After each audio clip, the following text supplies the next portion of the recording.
인도 불교를 다시 보다, 그러니까 10번째 강의입니다.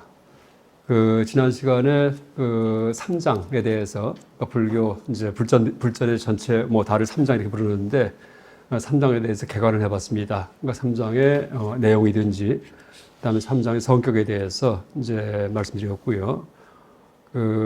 오늘은 일단, 초기 불교 이후에, 이제 부파불교의 교리에 대해서 말씀드릴 시간인데, 전체 다 얘기하지 못하기 때문에 하여간 3장 가운데 논장이 완벽하게 남아있는 부파는 딱 두 가지입니다. 설일체부하고 상자부입니다. 상자부.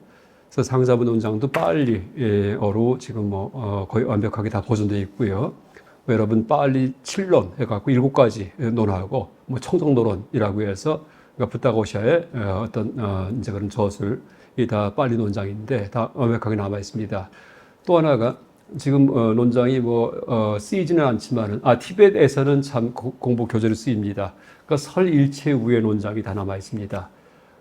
여러분 아비달마 구사론 불교 공부 교학 공부를 한 분들은 많이 아실 겁니다. 아비달마 구사론, 아비달마 구사론과 그 다음에 아비달마 구사론 저술의 토대가 된 그러니까 아비달마 대비바사론, 그 다음에 아비달마 대비바사론의 이제 토대가 된 아비달마 발지론, 발지신론, 그 다음에 이제 발지신론과 같은 시기에 함께 존재했던 6가지 강론들 이게 다 남아 있습니다.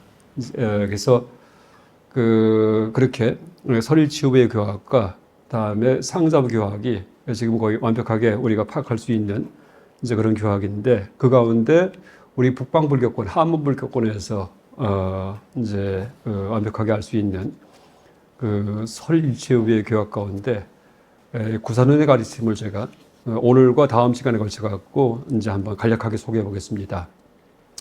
하여간 구사론이 처음에 번역은 동아시아에서 그러니까 진제 스님에 의해서 번역이 됩니다. 그러니까 이름은 아비달마 구사 성론, 석자가 해석하다 할 때 석자가 하나 더 들어갑니다.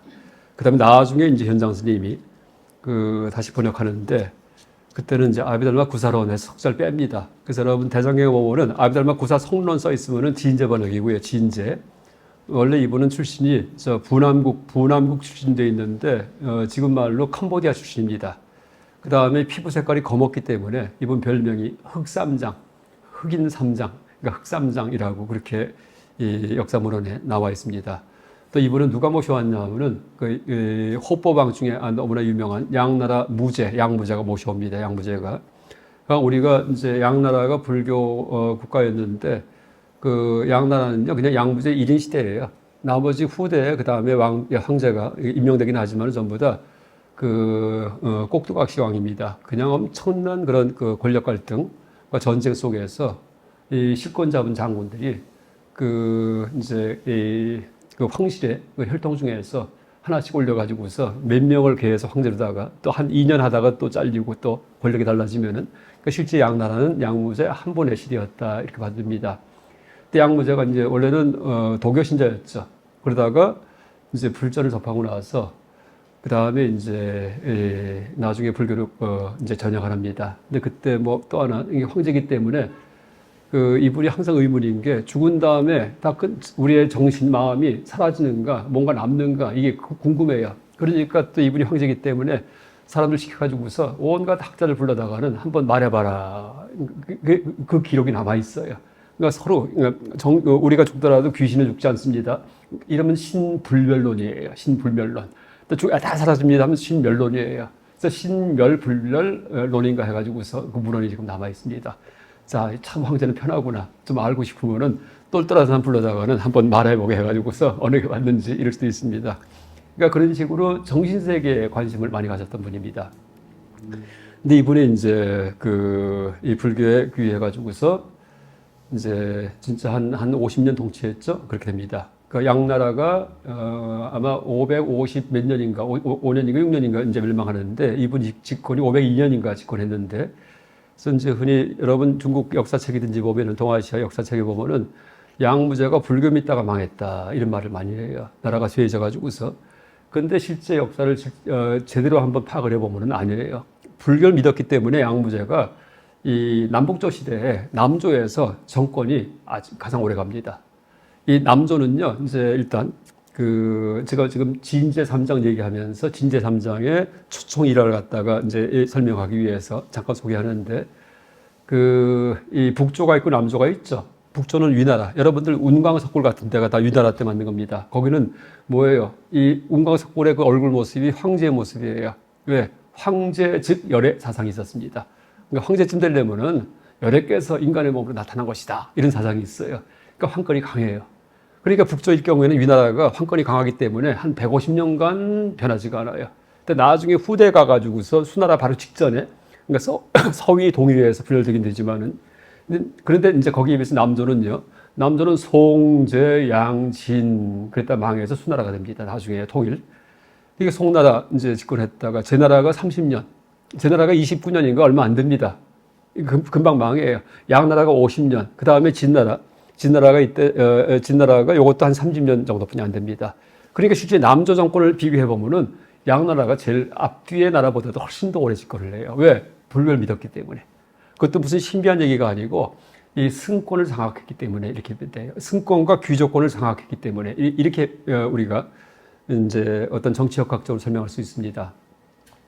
그래서 이제 뭐냐면은 양무제가 호법왕이긴 하지만은요, 이제 그게 어떤 이분의 책략 중에 하나예요. 책략. 왜냐하면은 북조는 황권이 강한데 남조는 황권이 약해요. 원래 귀족권이 강하고 또 하나가 승권이 강합니다. 그래서 이제 양무제 이전부터도 스님한테보다도 황제가 더 낮아요. 이게 이제 남조예요. 그래서 스님들 설법할 때 황제의 그 자리에 올라가 설법합니다. 그랬는데 양무제가 이제 그걸 제압을 해야 되거든요. 그러니까 어느 날 본인이 백의 승정, 내가 이제 앞으로는 스님이 아니고 내가 승정이다. 그러니까 지금 종종 같은 겁니다. 이걸 선포해 버립니다.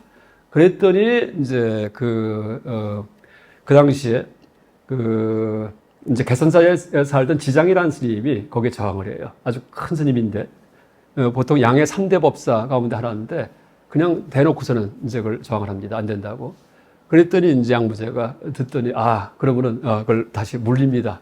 승정 안 하겠다고. 그러다가 나중에 또 그 황제 자리에서 스님들이 법문하는데 앞으로는 황제 자리는 스님은 앉지 못한다고 선포를 해요. 그랬더니 또 이제 개선자 지장 스님이 당장 그 소리 듣더니 쫓아가서는 딱 앉아가고 설법을 합니다. 그래서 목을 치려면 차 하면서 이렇게 설법합니다. 그때 양무제가 또 수용을 해요. 이러면서 계속 승권을 장악하기 위한 시도를 합니다. 양무제가. 그래서 이제 그랬는데 나중에 드디어 승권을 장악을 해요. 어떻게 했냐면은 그 당시에 양무제 당시에 이 고구려 출신의 승랑 스님이 거기 내려와 있었거든요. 승랑 스님이 삼론종의 창시자예요. 삼론학의. 근데 승랑의 교학이 뛰어납니다. 승랑이 이 구모라집의 학문을 이제 계승한 분인데 이 남조 그 당시에는 전부 다 아비달마 교학 갖고 공부를 했어요. 불교에 대해서. 이거 소승불교였습니다. 근데 승랑에 의해서, 그러니까 뭐 하나 더 얘기하면은요, 원효 스님보다도 더 동아시아 불교에 영향을 크게 미친 인물이 승랑입니다. 한마디만 얘기하면은, 한마디로 정리하면은 동아시아 불교를 대승으로 바꾼 분이에요. 근데 이분이 나서서 한 게 아니고 은둔 수행자인데 양무제에 의해서 그렇게 됩니다. 양무제에 의해서. 이제 이분이 은둔에 있으니까는 가르침을 이제 직접 가서 이제 직접 이분을 모시려고 하니까는 이분이 안 나와요. 황실에 가까이 했다가는 여러 가지 격변이 휩싸기 때문에 은둔 수행합니다. 그랬더니 양무제가 스님들 10명을 보내가지고서 배우게 한 다음에 감전적으로 가르침을 받아요. 그 다음에 대승 공사상에 대해서 관이 딱 잡힙니다. 근데 약간 승랑 스님의 공사상은 무의 무득사상이에요. 어디에도 의지하지 않고 어떤 것도 포착하지 않는 거. 그러니까 달마대사 사상과 똑같습니다. 그래서 그것도 역사적으로 선종 발생하고 다 겹치는데, 근데 이제 그 전까지의 공사상은요, 분별적 공사상이에요. 없다. 마음이 없는 것이 공이라든지 아니면은 뭐, 이제 시무, 마음이 없는 거, 아니면은 이제 또 뭐가 있냐면 본무. 우리 모든 현상에 본질로서 무가 있다. 이게 공이다. 이런 식의 공에 대한 오해가 퍼져 있었는데, 그거 다 쳐버리면서 공은 그렇게 특정할 수 없다. 무의무득이다. 무득도 무득한다. 무득도 잡으면 또 안 돼요. 이런 식으로 우리가 알고 있는 진짜 공을 갖다가 참 가르치거든, 남쪽에서. 이러니까 양무제가 그걸 습득한 다음에 그 다음부터는 자기가 이제 대품반해경에 주석을 쓰고 자기가 강의를 하고 다녀요. 이러면서 사상적으로 다 제압을 해요. 또 하나가 양무제 아들이 소명태자인데, 소명태자가 금강경 과분한 분이에요. 금강경 32분대 있죠. 그 소명태자가 다 자르고 거기에 제목 붙인 분입니다. 천재 중에 천재예요. 한 30대에서 죽었나?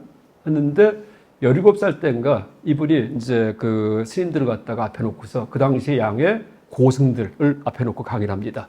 근데 스님만이 아니고 자기 사촌 형제들 전부 다 그러니까 황권에 도전할 만한 사람들을 다 놓은 다음에 강을 하게 해요. 그래서 이제 뭐냐면은 그러니까 이재, 진속 이재에 대해서 설법을 해요. 또 나가 법신이 뭔지 설법을 해요. 법신이 뭔지에 대해서 지금 그 기록이 다 남아 있습니다. 해 이재의, 해 법신의. 근데 그것도 제가 보니까 이 책략이에요. 뭐냐면 사상적으로 우리 핏줄은 다르다 이거예요. 우리 핏줄은 다르다. 황실, 양우제 자기 이름이 소연이거든요. 소연. 이 핏줄은 다르다는 걸 갖다가 사촌 형제들, 그 다음에 양나라 그 당시 젊은 천재들, 그 다른 성씨도 좀 껴 있습니다. 얘들을 갖다가 사상적으로 아들로 하여금 장남이 제압하게 해가지고서 딱 잡습니다. 그러니까 승권도 잡아버리고, 하여간 훌륭한 승려가 있으면 가신 만들어 버려요. 이제 뭐냐면은 저 가승, 그 황실에 들어와서 항상 그 황태자 키우고 하는 이런 그 분으로 이게 감싸요. 그랬다가 승량은 은둔자거든요. 이때는요, 이제 오라고 하더라도요, 오지가 않으니까 그분의 사상만 딱 이제 뺍니다. 그 다음에 이제 본인이 그걸 갖다가 자기 것처럼 얘기를 해갖고 사상적으로 모든 스님의 사상을 제압해버립니다. 그래서 그 논문이 대만서 나온 학위 논문에도 있고 또 제가 다시 조사해 보니까 아, 이분이 책략가구나 하고 우리가 그래서 양무제에 대해서 이제 불교 전통 내에서는 호보방이고 이렇게 미화된 모습을 보지만은 아주 뛰어난 정치인이었구나라고 이제 볼 수 있습니다. 그래서 자기한테 반항하는 사람은 포용을 하고 아까 반항했던 개선자 지장 스님은요 소명태자의 스승으로 딱 모십니다. 그 다음에 이제 나중에 양무제가 이제 법회를 하는데 뭐냐면은 사신법회 자기 몸을 갖다가 노예를 팔아요. 황제의 옷을 다 벗어버리고서 그 법회를 하는데 이 자기가 노예가 돼가지고서 절의 노예가 돼요. 그러니까 종으로다가 이렇게 팔아요. 이게 사신법회예요. 그런 이벤트를 갖다가 몇 번 벌입니다. 그러면은 신하들이 쩔쩔매요. 황실이 비었기 때문에 안 됩니다. 하면서 큰 황금을 주고서는 절에다가 시주한 다음에 황제를 갖다 사옵니다. 그래서 다시 황제에 앉혀요. 이벤트인데 이 복이 두 가지예요. 황제는 자기 몸을 바쳤기 때문에 금강경에 나오는 뭐 육신보시 이상의 보시를 했기 때문에 복이 쌓이고 그 다음에 황실의 관료들은 돈을 절에다 시주했기 때문에 복이 쌓이고 그래서 국군을 융성하게 하기 위해서 국가 행사를 하는 게 사신법회예요. 그래서 이제 그렇게 노예의 모습으로 그 바로하고 지팡이랑 이렇게 들고 들어가니까 개선사 시장이 있다가 이제 쇼한다고 조롱합니다. 저걸 왜 들고 가냐고 버리려면 다 버리지 이런 말이 기록에 남아 있어요. 그래서 그런 것들이 역사책이든지 이런 데 쭉 흩어져 있는데 종합해 보니까 아 이게 이벤트구나. 아주 굉장한 정치인의 이벤트구나. 양무제의 그 모습 자체가 이게 이제 이게 학문이에요. 객관적으로 보는 겁니다. 그러니까 나중에 미화된 모습을 보는 게 아니고 물론 그게 나쁘다는 건 아니고 그런 또 이벤트를 벌이면서 또 호보방이 돼가지고 불교가 이제 발전하기도 하고요. 이제 그랬습니다. 그래서 이제 어쨌든 간에 그 양무제가 그런 분인데 그 이분이 그 승랑 스님이든지 승랑 계통에서는 열반경을 보다가 대반 열반경을 보다가는 어떤 구절에서 막혀요.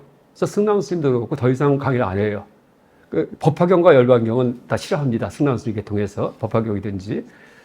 근데 이제 양무제 뭐냐면 그게 본유 금무계 열반 불성이 원래 있었는데 지금은 없는 것인가? 뭐 본무 금유계 원래 없었는데 지금 있는 것인가? 이런 식의 논쟁이 있었습니다. 그런 개송이 있는데 그 강의에서 막히거든요. 그래서 그럼 이걸 어떻게 해결할까? 보니까 대반열반경이 이제 있긴 있지만은 그 전혀 이제 거기는 주석사가 없었기 때문에 또 대반열반경이 여러분 왜 중요하냐면요. 불성 얘기하죠. 불성 사상이 거기서 대반열반경에서 나옵니다. 대반열반경, 대승열반경이 번역이 되어서 동아시아에 들어오니까요. 이제 불성 얘기가 찾아보니까 700몇십 번이 나와요. 그 안에는요. 보통 경전은요. 20번이 안 넘어요. 많아봤자 두세 번, 네 번 이렇게 나옵니다. 근데 대반열반경은 맨 불성 얘기예요. 불성. 왜? 부처님 열반하시기 전이기 때문에 죽지 않는 우리의 부처님 성품이 있지 않나. 뭐 이런 논이거든요.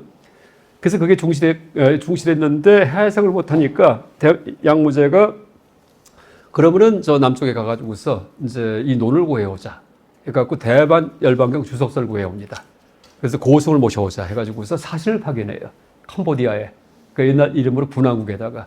그래서 모셔와가지고서 547년인가 이제 양무제가 바로 그분이 진제 스님이고 다시 말해 지금 오늘 강의할 아비달라 구사론의 최초의 번역을 이제 번역한 분 이분입니다. 그래서 이제 만나서 547년인가 만나는데 만나고 얼마 있다가요, 548년인가 만나는데 그 내란이 일어납니다. 내란이요. 그것도 얘기하려면 긴데, 그래서 이제 나중에 뿔뿔이 흩어져 가지고서 이 진제 스님이 막 떠돌다가 난을 피해 가지고서 나중에 너무 힘드니까 자살하려고 했다는 기록까지 있습니다.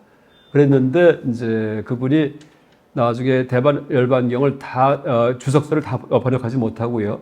그 중에 일부 양무제가 필요로 했던 것만 번역합니다. 그게 대반 열반경 본유 금묵의 론이에요. 본무 금묵의 론. 그러니까 그 파트만 번역을 했어요. 그게 지금 남아 있습니다. 지금 학자들 그것도 아직 연구 잘 안 되고 있습니다. 또 지금 이 얘기는요, 어디 책에 나온 얘기 아니고 제가 승낙 연구하면 찾은 얘기입니다. 그래서 이제 그런 분인데, 이분이 이제 와서 양무제가 초청을 해서 왔는데 떠돌면서 번역한 경이 많아요. 그 중에 하나가 바로 이제 이 아비달마 구사 성론입니다. 그리고 현장 스님 번역보다도 훨씬 좋은 면도 있습니다. 현장 스님은 유명하긴 하지만은 이 학문적으로 볼 때 번역이 좋지 못합니다. 조금 능력이 낮았던 분이고, 이제 진제가 훨씬 좀 뛰어나고 그렇게 얘기할 수 있겠습니다. 자, 그럼 이제 진제 스님과 현장 스님 번역, 그 다음에 또 지금 남아있는 게 범어 원문도 그대로 남아있기 때문에 이 설치의의 교학에 대해서 정확히 연구하려면은요, 이제 무슨 비바사론, 이거는 한문뿐이 없어요. 뭐 육족 일신론, 이것도 한문뿐이 없어요. 근데 이제 구사론, 이거는 전체가 다 남아 있습니다. 범어 원문부터 한문까지. 그래서 이제 이 얘기를 좀 드리겠습니다. 이 3장에서 구사론의 위치, 원래 이름은 아비달마 구사론, 원래 이름은 아비드하르마 꼬샤 이렇게 됩니다. 꼬샤가 창고, 그러니까 무슨 물건 쌓아놓은 창고 있죠, 그런 뜻입니다. 아비달마 할 때는 아바우트 다르마, 부처님의 법에 대한 체계적인 정리를 해놓은 그런 글들을 모아놓은 창고다라고 이제 직역할 수 있습니다. 그래서 구사할 때 구사가 뜻이 있는 말이 아니고 꼬샤라는 말의 그 음사어다, 이렇게 이해하시면 되겠습니다. 하여간 경율론이 3장인데, 지난 시간 말씀드렸듯이 논에는 이제 20부파가 있었는데, 20부파의 논이 있었는데, 그 중에 이제 설일체의부 상자부 논만 있는데, 구사론은 바로 설일체의부의 사상을 정리한 논이다라고 설명할 수 있겠습니다. 그 다음에 지난 시간 얘기했듯이 그 육족 일신론 가운데 아비달마 발지론, 이거를 아비달마 발지 신론 이라고 부르기도 하는데, 여기에 대해서 주석을 한 게 아비달마 대비바사론입니다. 이건 한 500아란이 지었다라고 써 있는데, 이제 이 책을 주석한 것이 발지 신론을 주석한 것이 비바사론인데, 비바사론을 갖다가 다시 그 요점만 정리한 것이 핵심만, 그것이 구사론입니다. 구사론. 그 한문 그대로 번역하면은 아비달마, 아비는 대, 어디 대에서, 달마는 법, 그 다음에 이제 구사론일 경우에, 구사일 경우에는 창고라는 뜻이기 때문에 저장하다. 그래서 대법장이라고 번역하기도 합니다. 일단 이제 세친 스님이 원래는 경량부 이제 소속인데, 간다라 지방에서 공부하다가 설일체후에 이제 이 방대한 대비바사론, 이걸 배우기 위해서 카슈미르에 있는 설일체후의 본고지로 잠입해 들어갔습니다. 그래서 이제 도강을 하시는데 몰래 들으셨는데, 그때 너무나 영민하기 때문에 나중에 신분이 이제 드디어 발각이 됩니다. 그래서 쫓겨납니다. 한 4년 공부하시다가 4년 동안. 그래서 이제 내려왔는데, 이분이 내려와서 자기가 당신께서 배운 비바사론을 강의해서 총 600수의 시를 지읍니다. 그러니까 지금 구사론 송도 지금 600수가 따로 별도로 분리가 되어 갖고서 남아 있습니다. 그래서 이 시를 보내니까 오입존자, 아까 그 스승이었죠, 이분이 한번 주석을 해봐라라고 요청을 하니까 이제 드디어 서술한 것이 600수의 개성에다가 주석을 붙인 바로 아비달마 구사론입니다. 그래서 원래 이름은 아비달마 꼬샤 부하샤가 주석이란 뜻입니다. 부하샤. 꼬샤 할 경우에 아비달마 꼬샤 까리까 하면은 송이고요. 까리까가 노래 부하샤입니다. 근데 이제 내용 중에 보면은 자신이 소속한 경량부 관점에서, 그러니까 경량부는 요점만 얘기한다면은 경부, 그러니까 경으로 돌아가자. 여러 가지 부파 교리가 많지만 너무 엇나갔다. 그러니까 원래 초기 3장에서 어떻게 얘기했는지 거기에 근거해서 교리 정리하자. 이게 경량부의 어떤 캐치프레이즈입니다. 그래서 이 관점에서 유부, 그러니까 설일치 후의 준말입니다. 여기에 교를 비판하는 내용이 들어가 있습니다. 구성은 뭐 계품부터 금품, 세간품 해가지고 파품까지 총 9장으로 되어 있다. 파품이.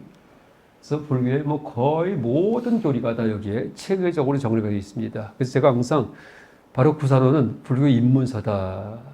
우리가 금강경이든지 이런 그 지적인 거, 그죠? 반야경이든지 물론 대승이긴 하지만은 여기에 빗대면은요, 그 지품 가운데 지품, 그 다음에 약간 요 정도 번외론도 아니에요. 뭐 현상품 지품 정도 중에 또 일부 극히 일부에 해당하는 최고의 그 내용만 딱 얘기하는 게 금강경, 뭐 반야신경 같은 그런 경입니다. 그래서 이제 그런 경만 보고서는 불교 신행할 경우에는 이제 부족한 게 많습니다. 그러니까 평소에 일상생활이든지 그 다음에 여러 가지 이제 그런 삶과 중매에 대한 의문이 들 경우에 그걸 풀 때 막히기 쉬워요. 그냥 공하다 한마디 되는 게 아니기 때문에. 근데 이제 구사론을 갖다가 아예 통달할 경우에는요, 아주 정밀하게 수행론부터 세계론부터 모든 게 다 나와 있기 때문에 또 현대 과학적 관점에서 보더라도 거의 흡사해요. 우주론이든지 뭐 마음의 문제든지 절대 뭐 현대 뇌과학과 어긋나지 않고 현대 천문학과 크게 어긋나지 않습니다. 그러니까 숫자만 좀 다를 뿐이지.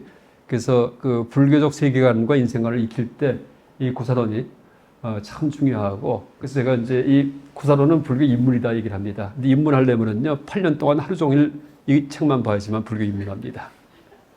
그래서 옛날부터 일본에서 구사 8년, 유식 3년 이렇게 얘기를 합니다. 구사론만 8년간 하루 종일 공부하면 이제 드디어 좀 감이 잡히고 대승으로 올라오려면은 그 다음에 3년만 유식하면은 구사론에서 기초를 닦았기 때문에 3년이면 다 끝난다 그렇게 얘기를 합니다. 왜냐하면 이게 삶과 죽음을 끝내는 문제이기 때문에요. 그게 쉽지 않아요. 그렇죠? 이 보통 얘기 아니거든요. 실제 끝나기 때문에. 그래서 뭐 죽은 다음에 믿음이 있어서 이거 아니에요. 그냥 살아있는 이 순간에 세상 다 끝납니다. 그렇죠? 불교는. 자, 그 다음에 중연의 구사론 비판과 세친의 칭송. 오입의 제자 중연이 이 경량부 관점에 불만 품고서 구사 방론, 즉 우박처럼 막 때려부십니다. 그 다음에 현종론, 바른 종지를 갖다 드러냅니다. 이걸 저주를 하니까 중연 죽은 다음에 세친한테 이걸 바치니까 세친이 칭찬해요. 그의 사고력은, 중연의 사고력은 비발사론을 저주한 대중들, 500아라한들보다 못하지 않다. 그렇지만 내 뜻과 아주 잘 합치하기에 이 이름을 바꿔라. 수은정리론 이렇게 얘기를 합니다. 칭찬합니다. 자기 논적인데, 당신을 비방했던 분인데 우리 칭찬합니다. 그 다음에 이제 오늘 강의할 게 이 구사론의 5위 75법입니다. 이 세상 만사를 75가지 요소로다가 이렇게 구분합니다. 지금 여기는 이제 이 화면에서는 글씨가 작기 때문에 제가 부분을 다시 확대해 가지고서 이렇게 그 다음 파워포인트에다가 잘 보이게 이렇게 바꿔놨습니다. 설명할 때는 뒤로 가겠습니다. 왼쪽에 보면은요, 이제 5위는 뭐냐 하면은 색, 첫 번째, 두 번째 희망, 세 번째 심소, 네 번째 심불상행, 다섯 번째 무의 이렇게 돼 있어요. 무의. 이게 5위인데 원래 무의일 경우에는요, 이 카테고리가 그 차원이 한 단계 위에 있는 얘기예요. 그러니까 무의법 얘기하려면요, 위의법 얘기해야지 대역이 됩니다. 근데 유의란 얘기는 안 쓰고서 무의를 갖다가 5가지 중에 하나로 나왔습니다. 그러니까 이 분리법이 썩 좋지가 않아요, 사실은요. 원래는 모든 법은 무의와 유의로 나눠진다. 그래서 무슨 두 가지 법이 있다. 두 가지 크게 나눠서. 근데 그 가운데 유의법에는 4가지가 있다. 이러면 훨씬 더 좋아요. 그러니까 2가 있고 4가 있다. 근데 이게 아니고 이 중에 하나 빼가지고서 그냥 5가지가 있다 해버렸기 때문에 좀 분류 방식은요, 이게 논리적이지는 않습니다. 근데 이제 5.275법에서 그러면 앞에 얘기한 색, 희망, 심소, 심불상행은 이건 다 유의구나 하고 우리가 그냥 이해하면 됩니다. 그 다음에 나머지 하나가 무의인데 둘 다 대립합니다. 그러니까 유의는 범어로 쌍스까라 이렇게 얘기하는데 쌈 할 경우에는 이거는 함께라는 뜻이고요. 까라는 지어진 거. 다시 말해 조건이 모여서 지어진 거, 즉 조건이 함께 해가지고서 여러 가지 연기한 거. 그러니까 유의하면은요 연기한 거예요. 쉽게 얘기해서. 그러니까 연기한 법들, 이게 유의법이고요. 무의법은 연기하지 않은 것, 그러니까 조건이 모여서 만들어지지 않는 것입니다. 그래서 유의법이 뭔지 알려면은요, 그냥 무의법만 빼면 돼요. 무의법은 3개뿐이 없기 때문에, 쉽기 때문에. 무위법은 세 가지예요. 가장 쉬운 게 허공무위입니다. 허공. 우리가 허공을 뭐 만들었어요? 이 컵이든지 마이크를 만들어야지 돼요. 목소리도 만들어야지 돼요. 힘을 써가지고 생각도 만들어야 됩니다. 근데 허공은 원래 있어요. 이래서 허공이 무위법이에요. 또 하나가 택멸무위. 택멸무위. 택은 그 선택하다, 간택하다라는 뜻입니다. 지혜의 간택력으로 쉽게 얘기하면은요, 우리의 머리의 분석력으로 그래서 소멸시킨 거. 이게 택멸무위예요. 열반. 뭘 소멸시켜요? 번뇌를. 탐욕도 소멸시키고 분노도 소멸시키고 교만도 소멸시키고 그 다음에 뭐예요? 치심, 세상에 대해서 여러 가지 분별내는 거. 이거 다 제거합니다. 다 사라집니다. 무너집니다. 이게 바로 택멸무위예요. 다시 말해 열반입니다. 열반. 그러니까 허공도 무위고 열반도 무위고 열반이 조작이 아니고요. 지우는 거기 때문에 칠판에다가 하얀 색깔을 칠한 거는 이거는 뭘 칠하는 거예요. 그러니까 칠판에 칠해져 있는 걸 갖다 지우는 거.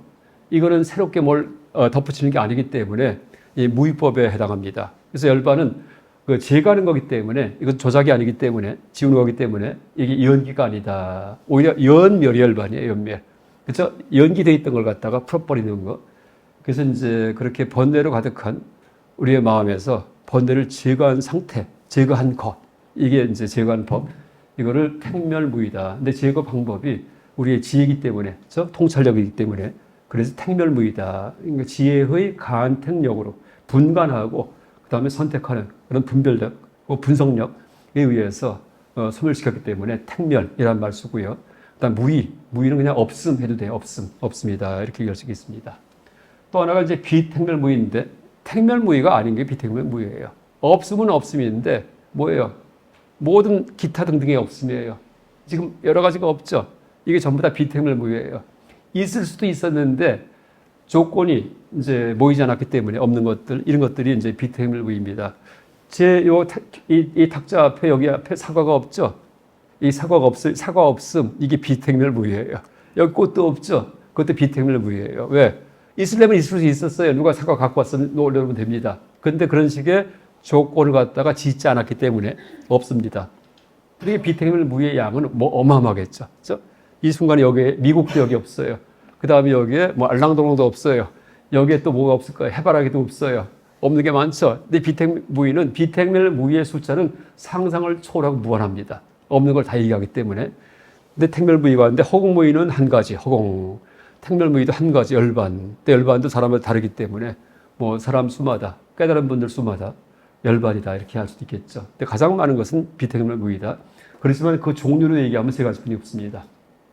나머지는 전부 다 뭐예요? 유의법이에요. 전부 다 마이크, 제 목소리, 마음, 번뇌, 몸 움직이는 거 전부 다 유의법에 속합니다.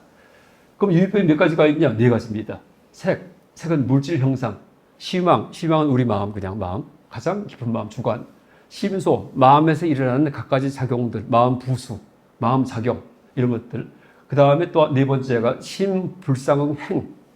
이게 뭐냐면은 심불상응. 그러니까 마음과 상응하지 않는 행, 조작의 뜻이에요. 그러니까 행할 때 색, 수, 상, 행식, 오온 얘기할 때 행이에요. 그러니까 조작은 조작인데 조작은 조작인데 반드시 마음에서만 일어나는 것만은 아닌 조작. 이런 것들이 심불상의 행위예요. 예를 들어 갖고요. 여기 보면은 득이라고 썼지만은 도달이에요. 뿌라프띠. 반화신경에 나오는 그 무지영무득 할 때 득자 언어가 똑같습니다. 그러니까 도달하는 거. 우리 마음속에서 업을 지으면은 나중에 과보가 나타날 때 그 업이 도달했기 때문이에요. 이게 설일체후부의 그 인과응보설입니다. 득비득에 의해서. 경량부 같은 경우는 득비득이 아니고 뭐죠? 종자설. 씨앗에 업이 저장됐다가 싹을 틔우듯이 나중에 과보가 온다. 이건 종자설이고 설일체후부는 득비득설입니다. 그러니까 득비득은 마음속에서도 일어납니다. 도달했다. 아직 그 업이 과보까지 도달하지 않았다. 이럴 수 있거든요. 근데 그 일은요. 우리 살 때도 일어납니다. 왜? 어디 도착하는 거. 이게 득이에요. 그렇죠? 내가 갔다가 학교 이제 도착했어. 득했습니다. 아니면은 사람만이 아니고 지금 막 야구공이 날아갔는데 저 벽에 부닥쳤네. 이런 득이에요. 거기 닿기 때문에. 어디 닿는 거, 도착하는 거. 아직 안 닿았어. 비득이에요. 그러니까 물질 세계에도 득비득이 있고 우리 마음에도 득비득이 있어요. 이게 그래서 심불상행위예요. 행은 행인데 어떤 조작은 조작인데 여기에도 있고 저기에도 있기 때문에 반드시 마음속만 일어나는 건 아니에요. 행은 행인데 또 보면은요. 뭐 동분, 공통점. 뭐 생명체에도 공통점이 있지만은 다른 데도 공통점이 있죠. 컵 보면은 다들 컵인 줄 알아요. 왜? 다 움푹 패이고 비슷비슷하기 때문에 이런 것들입니다. 또 뭐냐면은 생주이멸, 생겼다가 머물렀다가 그다음에 파괴되다가 사라집니다. 제 마음속에서 어떤 생각이 일어났다가 한참 그 생각이 지속되다가 사라졌다, 이제 없어졌다가 텅 빕니다. 이런 식으로 또 내 감정이 뭐가 솟았다가 사라지듯이 그러니까 생주이멸, 뭐 생멸해도 되고요. 이런 식으로 마음속에서 번뇌든지 이런 것들도 뭐 생각이든지 이런 것들도 생겼다가 사라집니다. 근데 마음 바깥에서도요, 번개가 생겼다가 사라집니다. 그리고 생멸도 역시 꼭 마음과만 관계된 게 아니구나 하고 합니다. 그 밑에 명신, 구신, 문신, 그 음절 단어 문장 이렇게 되는 겁니다. 음절 단어 문장. 제가 지금 음절 단어 문장 쓰고 있죠, 말할 때요. 생명체에도 있지만은 보니까 여기도 음절 단어 문장이 써 있어요. 보니까 무생명이 되어 있어요. 돌로 된 비석에도 쓸 수 있죠. 이런 말과 문장 같은 거는 생명체도 이제 이렇게 발화하지만은 생명 아닌 것도 갖고 있구나. 그러니까 꼭 마음과만 관계된 게 아니구나 하고 합니다. 그래서 심불상응 행위예요. 그러니까 마음과 전혀 관계없는 행위라는 얘기가 아니고요. 마음에서도 일어나지만은 마음 바깥에서 에서도 일어나는 조작들. 그 다음에 이제 이 심소 보면은 이제 심소 거의 대부분이 심상응 행위예요. 행은 행위인데 마음에서 일어나는 조작이에요. 번뇌, 뭐 착한 마음 전부 다 마음에서 일어나는. 근데 심소 가운데 두 가지만이 행위 아니에요. 수상 이거 행위 아닙니다. 제가 오온과 대비시켜가지고서 그 수상 써놨는데 요거는 심소에 속하긴 속하지만은요 행은 아닌 심소예요. 행은 오온에서 색, 수상, 행식할 때 네 번째 거 아니에요. 근데 수상은 두 번째, 세 번째 아니에요. 근데 수상이 굵긴 굵지만은 요 75가지 법 중에서는 두 가지 법이 차지를 못합니다. 나머지 전체가 다 행위예요. 너무 많아요. 심소가 총 46개인데 이 중에 몇 개가 행위예요. 수와 상 2개 빼고는 다 행위예요. 나머지가 다. 뭘까요? 사, 의지, 생각, 촉, 외부 대상 이제 감각하는 거, 욕구, 해, 머리 굴러가는 거 이런 것들입니다. 그 다음에 믿음, 그 다음에 불방일, 게을르지 않는 거, 해태하지 않는 것들, 불에 남 해치지 않는 거, 근면한 거, 그 다음에 어리석은 거, 그 다음에 게을르고 막 방종한 거, 그 다음에 뻔뻔스러운 거, 무참 무게 이게 전부 다 행위에 들어갑니다. 어떤 행위일까요? 우리 생명체한테서만 일어나는 행위예요. 뭐 뻔뻔스러움, 참여하는 거, 착한 게 돌멩이한테 일어나지 않잖아요. 그래서 심상응행위예요. 심상응행. 그러니까 심소 가운데 그래서 총 심소가 46가지가 있는데요. 그러니까 마음작용, 마음에서 일어나는 작용이 46가지가 있는데 그 중에 2개만 빼고서 44가지가 다 행위입니다. 그럼 행은 몇 가지예요? 마음에서 일어나는 행위 몇 가지예요? 44가지 지금 얘기했듯이. 그 다음에 마음과만 관계된 것이 아닌 마음에서도 일어나고 밖에서도 일어나는 심불상행위 몇 개예요? 여기서 해보니까 14가지입니다. 44 더하기 14, 58가지예요. 5위 75% 75가지의 세상 만사 구성 요소가 오는데 58가지가 다 행위예요. 그래서 여러분 이 불전 보면은 초기 불전을 보면은요 행을 표현할 때는 반드시 복수를 씁니다. 그러니까 색, 수상, 행들, 식 이렇게 써요. 색, 수상은 단수 써요. 그 다음에 12연기도 무명이 있으면 행들이 있고 행들이 있으면 식이 있고 이렇게 나갑니다. 그래서 행은 반드시 복수다. 지금 봤듯이 너무나 많기 때문에 이것도 하나인지 우리가 알아야 됩니다. 그러니까 평소에 일어나는 모든 게 다 행위예요. 감각기관 이런 거 빼고서 마음속에서 막 이러는 거 내가 움직이는 거 다 행위입니다. 일체가 다. 온갖 감정, 느낌 이게 다 행위예요. 일체가 다. 느낌이 아니고. 근데 이제 그 중에 수상 2가지만 빼고요. 그래서 이제 한번 하나하나 의미를 보면은요. 일단 크게 이제 봤습니다. 색은 물질인데, 우리 몸을 이루고 있는 것 가운데 물질이 몇 가지가 있어요. 이게 다 고기가 물질 아니에요. 고기 덩어리가. 눈도 안근. 이것도 색에 들어가요. 물질. 그렇죠? 단백질이기 때문에. 귀, 코, 안이, 비, 설, 혀, 몸뚱이, 신. 5가지예요. 이건 물질 아니기 때문에 이거 뺍니다. 그 다음에 눈으로 대상을 보죠. 저것도 물질이에요. 시각 대상, 색. 그 다음에 어떻게 돼요? 그 다음에 소리, 그렇죠? 색성. 그 다음에 냄새도 물질이에요. 미세한 향, 맛도 물질이에요. 그 다음에 몸에 뭐 닿는 거, 촉. 그러니까 5가지 지각 대상, 이것도 물질이에요. 그럼 5가지 지각기관, 5가지 지각 대상, 10가지가 물질이에요. 그래서 물질이 바로 색인데, 색이 10가지인데, 보니까 11가지 하나가 더 있어요. 무표색이 있어요, 무표색. 겉으로 드러나지 않는 색이 있어요. 누구든지 색을 갖고 있거든요, 요 무표색을. 근데 남한테 보이지가 않아요. 내가 거울 봐도 안 보입니다. 이 뭐냐 하면은요, 계를 지킬 때 마음속에 생기는 다짐, 이게 무표색이에요. 그걸 뭐라 부르냐 하면은 율의 무표, 율의. 그러니까 계율과 의례를 지키겠다는 다짐이 생깁니다. 250개 받든지 5개 수개씩을 하든지 10성을 받을 때 앞으로 내가 절대 살생하지 않아야 다짐하죠. 이게 마음이 아니고요. 물질을 합니다. 평소에는 그 마음을 항상 떠올리지 않아요. 근데 경계에 닥칠 때 갑자기 모기 한 마리가 지나가요. 그럼 이랬다가 내가 5개 받았구나 하고 딱 손을 치웁니다. 그래서 이제 그때 그런데 그런 식의 다짐은 아가 계를 지키겠다는 다짐, 이것은 물질이다. 색에 들어간다. 근데 이상해요. 근데 이거 우리가 함부로 비방하는데요. 이거 다 아라한들이 쓴 거예요. 그러니까 믿고서 왜 그게 물질이니까 연구해야 됩니다. 근데 제가 연구를 해보니까 아마 이게 뇌신경의 연접 아닌가, 뇌신경. 그러니까 계를 받을 때 딱 연접되거든요. 그럼 기억에 남잖아요. 그렇죠? 그러니까 나중에 그 경계가 딱 왔을 때, 어떤 살생하려고 할 때, 아니지 하고서 뇌신경에서 딱 이제 그걸 상기시켜 줍니다. 그래서 아마 여기서 일어나는 물질 작용이 아무리 색이 아닌가, 이건 제 생각입니다. 그러니까 무표색이 아닌가. 또 하나가 지게만이 아니고 파괴의 다짐도 역시 무표색이랍니다. 지게 또는 파괴. 그래서 그것은 이제 불율의 무표, 이렇게 얘기를 합니다. 불율의. 그러니까 계율과 의례를 어기겠다는 무표. 그러니까 예를 들을 때, 그러니까 스님이기 때문에 이제 살생하지 않고 탁발하고 또 하나 공양을 해도 채식하셨는데 보니까 흉년이 들어갔고 탁발을 하려도 일반 대중이 다 굶어 죽기 때문에 할 수가 없어요. 그렇다고 이제 먹을 것도 하나도 없고 어떻게 할까 하다가 그때 보니까는 산에 보니까 토끼 이런 건 지나다닙니다. 내가 이러다 굶어 죽겠어요. 할 수 없다. 내가 그럼 이제 계를 받았지만은 오늘부터 사냥을 해서 먹고 살아야 되겠다. 사냥을 해갖고서 곰지름을 갖다가 달래야지 하고서 이제 활을 갖다가 등에 쥐고서는 산을 누빈답니다. 그러면은 그때 불율의 무표가 생긴답니다. 색이. 그래서 이제 계를 어기겠다는 다짐이 생긴다는 얘기예요. 그래서 아직 한 마리도 못 잡았지만은 그래도 벌써 스님의 지를 잃은 겁니다. 이 율의 무표를 다른 말로 계체라 불러요. 계체예요. 아까 얘기했던 계를 지키겠다는 다짐이요. 계체, 몸체자 씁니다. 계체. 천신들, 스님이 되시면은 유를 받으면은요, 천신들이 외화한다. 얘기합니다. 불자일 경우에도 삼보에 대한 귀의가 율의 시작입니다. 이러면은 그다음부터는 천신이 지킨답니다. 물론 스님보다 좀 덜 지키지만은. 근데 이제 그게 뭘 보냐 하면은요, 계체를 본답니다. 그러니까 삭발한 모습을 보는 것도 아니고, 여민을 보는 것도 아니고, 계체가 있는가 없는가. 근데 계체가 250개 수계하실 때의 다짐. 다시 말해 전문 용어로 율의 무표, 율의를 지키겠다는 드러나지 않는 다짐, 이렇게 얘기할 수 있습니다. 그래서 색법의 종류가 숫자가 11가지예요. 11가지. 그러니까 75가지 중에서 세 번째로 숫자가 많습니다. 시망은 뭐예요? 그냥 우리 마음, 주관 해도 돼, 주관.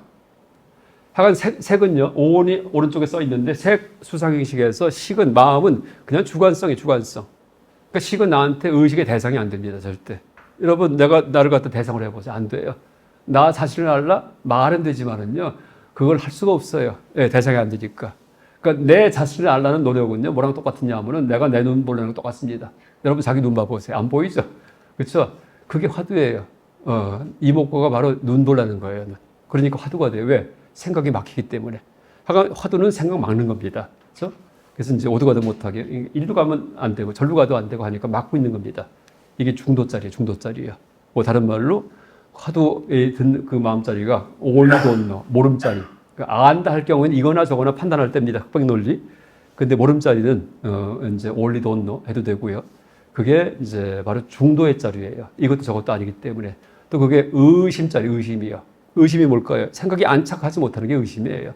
그래서 화두에서 제일 중요한 게 의단이에요. 의단이 없으면은요, 외도예요. 집중만 있기 때문에. 그냥 이먹고 할 때 집중만 하죠? 그럼 삼매만 들어갑니다. 그럼 화두 아니에요. 진짜 의심이 자꾸 들어가 있을 때요. 의심은 생각에 굴러가지만은 어디 안착하지 않는 게 의심입니다. 그래서 이제 대의단, 대분지, 그렇죠? 그다음에 이제 신근, 세 가지가 화두 요건인데, 수행할 때. 그래서 이제 우리의 마음은 시망이라고 써놓긴 했지만은, 우리가 시망할 때 저기 시망이 아니고 저건 전부 다 뭐예요?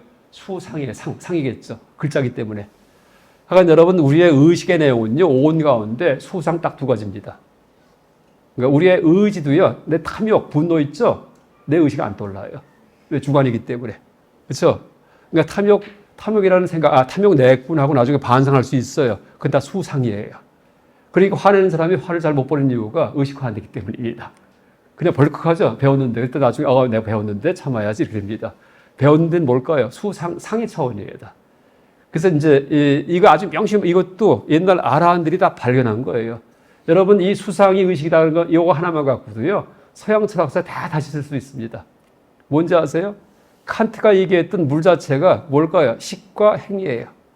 누가 그렇게 얘기했어요? 식과 행이라고 얘기한 게 누굴까요? 쇼펜하우어. 의지와 표상으로 세계. 칸트는 현상과 본체만 얘기했어요. 현상 본체. 현상은 우리한테 페노메나 인식이 되고 본체는 물 자체의 세계입니다. 그래서 누메논 해도 되고 딩한지 띵 인 itself. 이거 우리한테 지각이 안 돼요. 물 자체가 나중에 이제 어떤 이성의 틀에 의해 갖고 범주에 의해 가지고서 해석이 돼 가지고 우리가 파악한다. 이게 칸트의 순수 이성 비판 인식 과정인데 그때 물 자체와 본체는 전혀 우리한테 파악될 수가 없어요. 감각을 통해서 한번 해석이 되어야지만 파악돼요. 그래서 본체를 항상 얘기했어요. 본체를 갖다가 칸트가. 근데 본체를 쇼펜하우어가 칸트 제자입니다. 쇼펜하우어가 그 본체가 바로 의지다. 이렇게 딱 바꿔버립니다. 우리 의지.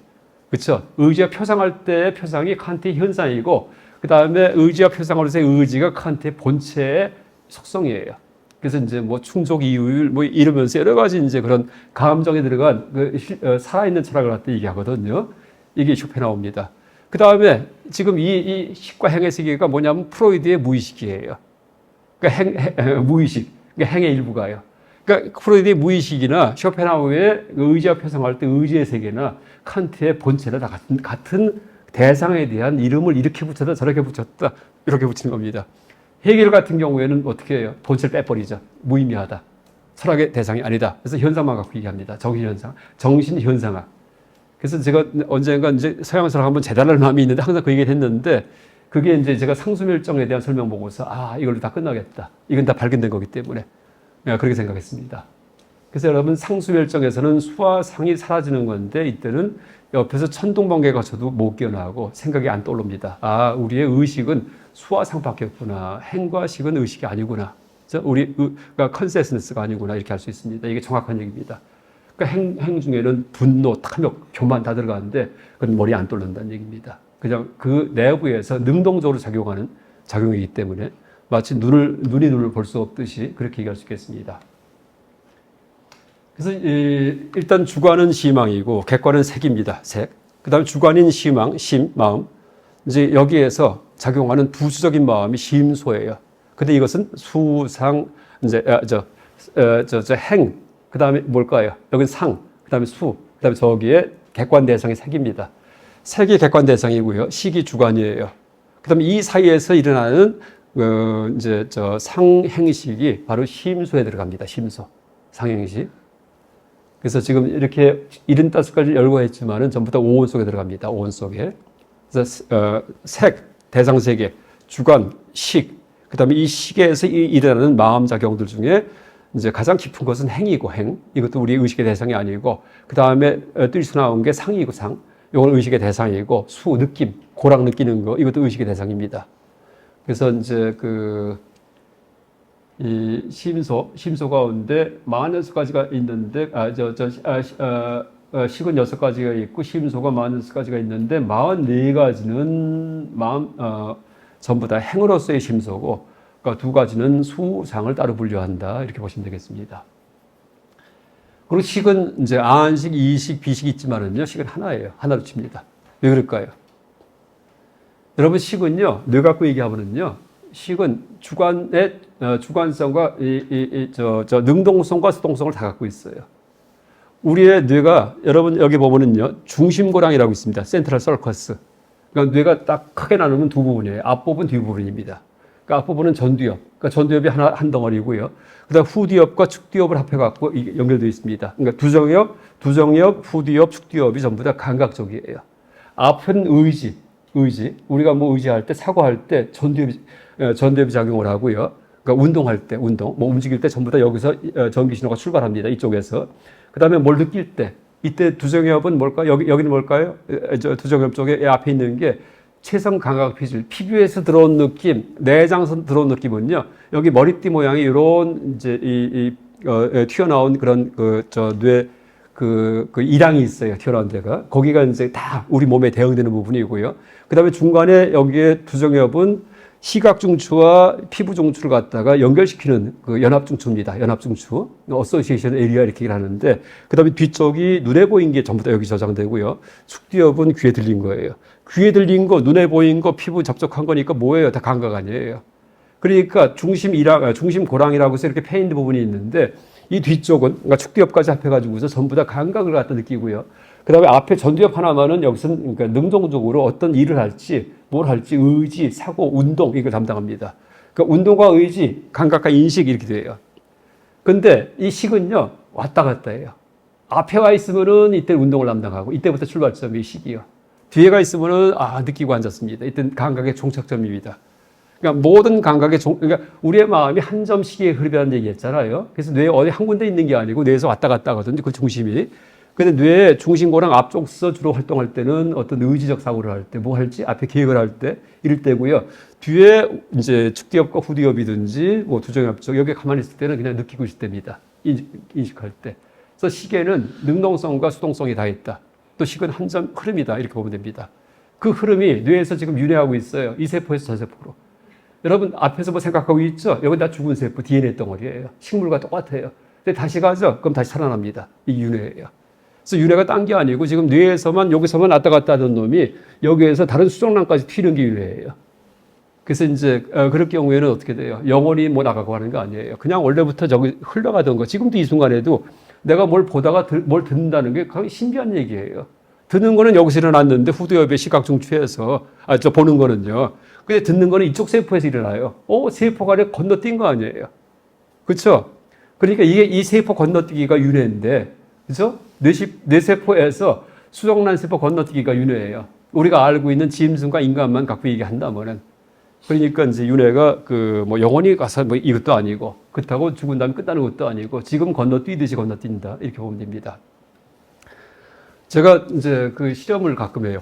저 혼자 이상한 행동 많이 합니다. 뜨거운 물 여기다가 이제 담궈 놓고요. 여긴 차가운 물 담궈 놓고 여러분 보세요. 이렇게 마주쳐 보세요. 그럼 차가워요, 뜨거워요? 이렇게. 오른손은 뜨겁죠? 왼손이 느낄 때는 뜨거울 거예요. 오른손이 느낄 때 차가울 거예요. 근데 이걸 해보니까는 이건 잘 안 돼요. 그러니까 내가 오른쪽으로 느낄 때는 차가울 거고, 왼쪽으로 느낄 때는 뜨거울 거예요. 근데 이제 그 실험을 많이 했는데, 원래는 혼자 이제 실험할 때, 여러분 눈 감고서 이렇게 눈 한쪽 감으면은 시야가 다르죠? 조금씩. 그래서 이제 이렇게 하면은 이 병이 가리는데, 이렇게 하면 병이 보이고 하죠? 그래서 그거를 합니다. 그래서 이제 한참 집중하면은요, 병이 안 보이게 만들 수도 있고, 병이 보이게 만들 수도 있어요. 근데 이쪽 오른쪽 눈은 왼쪽이 지배하거든요. 왼쪽 눈은 오른쪽이 지배하거든요. 그러니까 병이 안 보이면은, 내 마음이 여기 와 있구나, 오른쪽에. 이 뇌가 이제 호두처럼 갈라져 있는데, 이 건너뛴 겁니다. 그 다음에 이제 왼쪽에 보면 이리로 와 있구나, 이렇게 할 수 있는데, 몇 년 전에 이제 좋은 안경을 갖다 놓고 했어요. 입체 영화 보는 안경. 한쪽은 색깔이 빨개요. 한쪽은 파래요. 그래서 이제 여러분 파란 안경 끼고서 이렇게 보면은요, 파란색은 하나도 안 보입니다. 겹치기 때문에. 아시죠? 저 필름 같은 거 보고서. 이제 그거 효과를 이용을 해가지고서 두 개의 이제 이 오른쪽 눈의 모습, 오른쪽 카메라로 촬영한 거, 왼쪽 카메라 촬영한 걸 갖다가 함께 겹쳐놓은 게 입체 영화예요. 그래서 이쪽은 파란색 계통, 이건 빨간색 계통이에요. 그러니까 딱 껴보면은요, 필요하지 않은 부분은 다 안 보이고 필요한 부분만 보입니다. 그러면서 이제 우리가 지금 시야에서 이렇게 두 개를 보듯이 그렇게 영화가 드러나갖고 보여가지고서 입체감이 드는 겁니다. 입체 영화입니다, 그게. 근데 이제 우리 애가 어디 입체 영화 보러 갔다가 선글라스 끼고 갔다가는 이제 이걸 꼈는데 나중에 반납하거든요. 아마 디즈니랜드인가 미국에 갔다가 그때 선글라스를 버려버리고서 이걸 갖고 왔어요. 잘못해갖고. 나중에 다 나와서 이제 보니까는 이제 자기 선글라스 잃어버리고 입체 영화 볼 때 파란 거 빨간 거. 근데 우리 집에 내가 뺏었으니까 이제 달라 그랬습니다. 근데 끼고서 이렇게 보면은요, 한쪽 빨갛잖아요. 자, 신경 쓰면 다 파래집니다. 오른쪽에 눈에다 집중하면은요, 빨간 거 안 보여요. 또 신경 쓰면은 다 빨개져요. 이게 왔다 갔다 하는구나. 그거 장난칩니다. 이렇게 앉아갖고. 그래서 이제 뭐냐면 건너뛰기 한다는 얘기는요. 여기 갈라져 있거든요. 이렇게. 물론 이제 안에 센트럴, 이제 코르푸스 칼로즘, 뇌량이라고 해서 이제 왼쪽 뇌와 오른쪽 뇌를 갖다 연결시키는 신경다발이 있는데, 만약에 실험을 한다면은 뇌량 절단 환자들이 있는데, 이분들한테 그거 안경 씌워주고서 한번 건너뛰기 해보라고 이렇게 실험할 수도 있습니다. 실험 디자인 많습니다. 그래서 우리 마음이 여러분 지금 윤회에 대해서 아주 정확히 얘기할 수 있어요. 지금 여러분 지금 주의력 기울일 때 왔다 갔다 하죠. 그 힘 키우는 겁니다. 이제 그 힘 키우는데 그 힘을 뭐라 부르는지 아세요?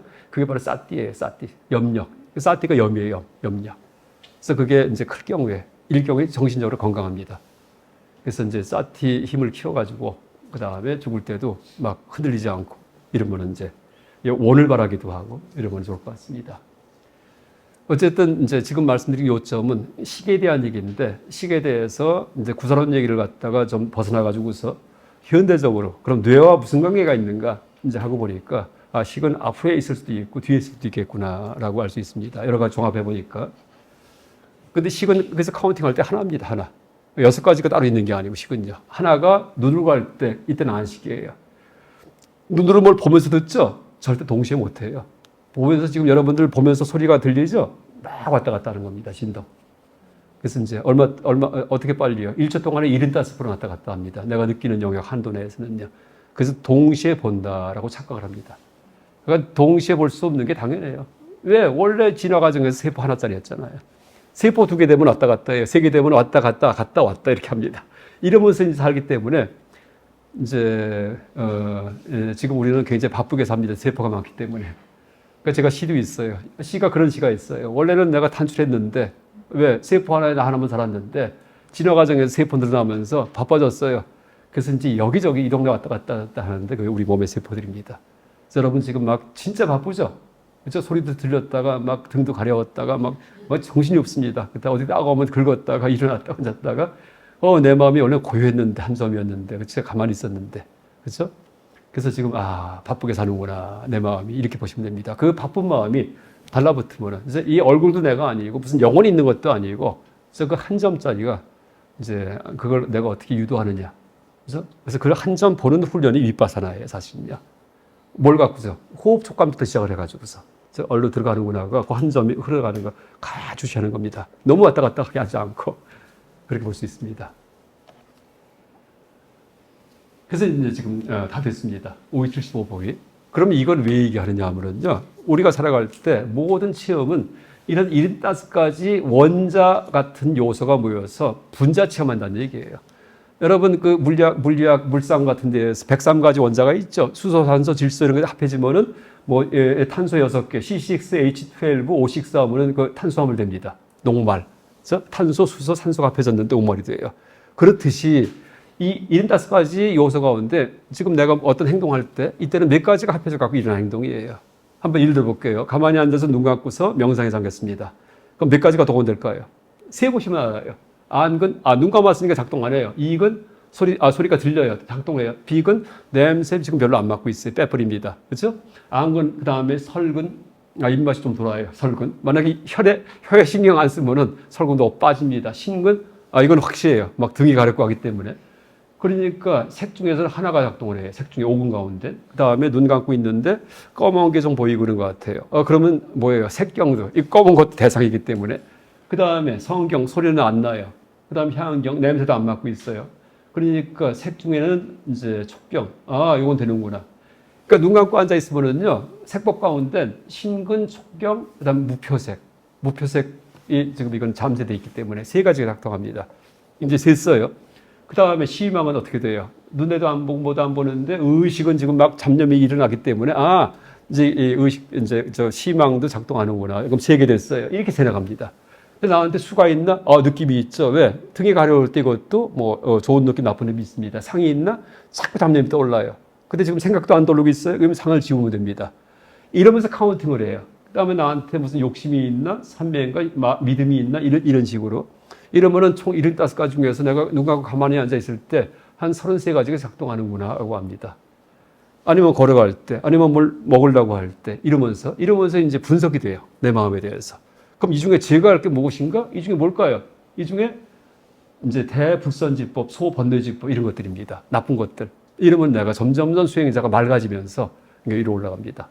그래서 그냥 수행하는 게 아니고 나를 이루고 있는 구성요소 몸과 마음 그 중에 제거할 것들이 뭔지 이게 드러나게 만들기 위해서 그 정치를 갖다가 다 여기 나열한 겁니다. 그러니까 수행을 위해서. 여기에 이제 대지법이라고 써 있죠. 대지법. 이건 어떤 마음이 일어나도 항상 수반되는 마음이 대지법이에요. 큰 땅처럼. 우리가 어디 있더라도 땅을 떠나지 못하죠. 학교를 가든 집에 있든 뭐 누워있든 침대에 있든 비행기 타더라도 대지를 떠나지 못합니다. 이게 대지법입니다. 이제 잠을 자든 꿈을 꾸든 저 걸어가든 수화상은 항상 있어요. 사촉, 욕, 해 이것도 항상 있어요. 엄자기. 자기가 주의력이에요. 뭐 승에 삼매 써 있는데 삼매는 뭐냐면 집중인데 집중할 때만 집중이 아니고 여러분 항상 집중이 있어요. 지금은 제강이. 그러다가 좀 졸리면은 뭐예요? 그 잠에 또 집중합니다. 근데 딴 생각이 들어요. 그럼 딴 생각에 집중합니다. 그러니까 엄밀히 보면은요, 삼매랄 것도 없습니다. 다 삼매입니다. 그렇죠? 매 순간순간 그때 집중하는 거기 때문에.